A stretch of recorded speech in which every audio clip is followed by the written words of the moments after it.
I won't take long. I promise. Hello, everyone. This is the Shadow Warrior DX. Now, anyway, um, I guess I want to say or talk about tonight is traditional martial arts and MMA. And are they the same? Do they have the same moves? And is street fighting similar to mixed martial arts? And uh, which one is more graphic? Which more brutal? Which one has the most clout? And which one will win you a street fight? Which one will defend you and protect you more than anything? Which one do you train harder for? Which one um, has the better defense and offense? Those are things that a lot of people have misconceptions about, and a lot of people like to know. In my opinion, there are certain techniques that are used in MMA from traditional martial arts. However, a lot of MMA is totally different. I mean, it's totally different muscle memory. It's totally different training. Um, it, to me, it serves a different purpose. It, all three of them serve a different purpose. Um, you know, mixed martial arts. It's all about trying to get in on the person and take them out. And in street fighting, it's all about trying to get space so you can get away from the person. So and self defense is trying to get away too. Traditional martial arts practices pretty much striking and moving, striking and dodging, and more formal type of movements. And in my opinion, a lot of the traditional martial arts that have the katas and things like that in them, they wouldn't stand up in a real fight. However, however, there are some things that you can apply in real life fights that makes them uh, better for you to use. Now you can apply them to your own arsenal of little tricks and toys and make it more effective.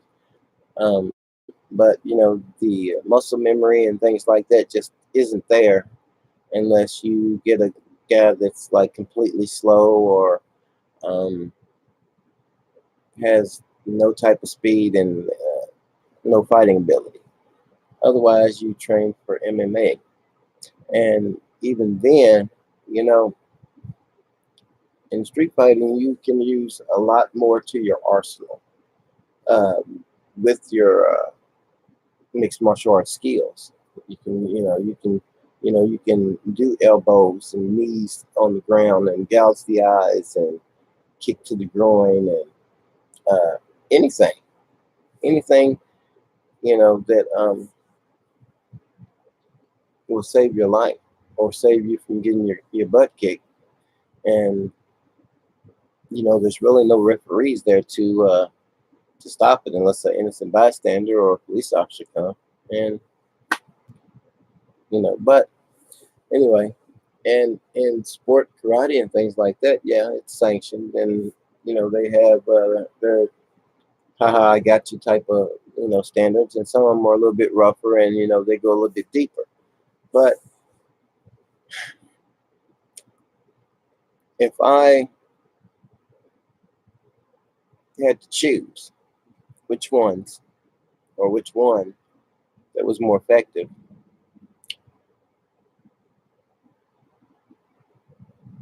I would choose mixed martial arts, MMA, because it's more brutal than traditional martial arts, and it's more trained than your average street fighter. So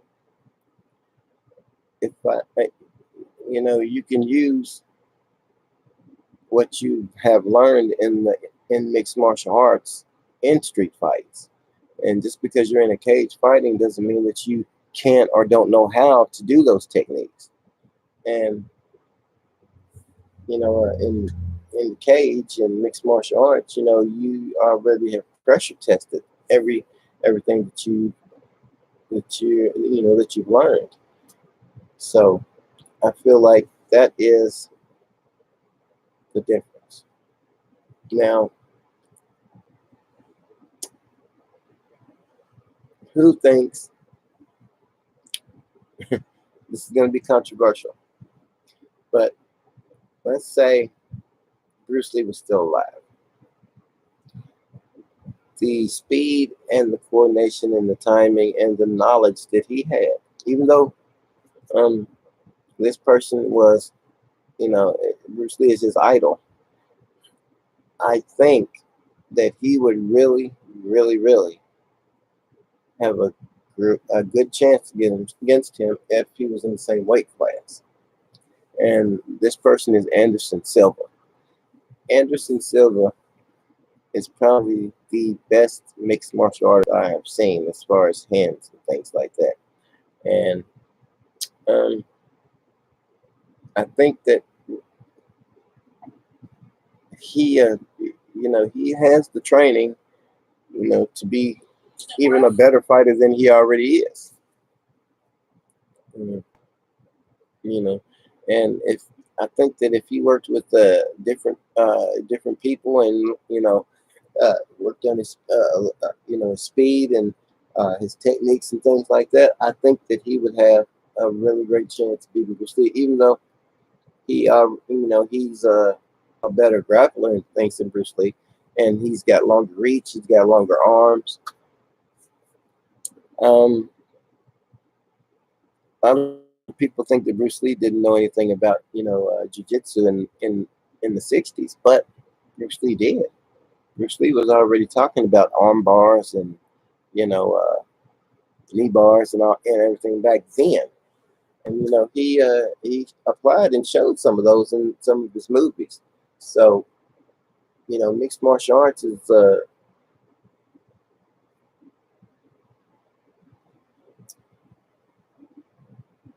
it's very,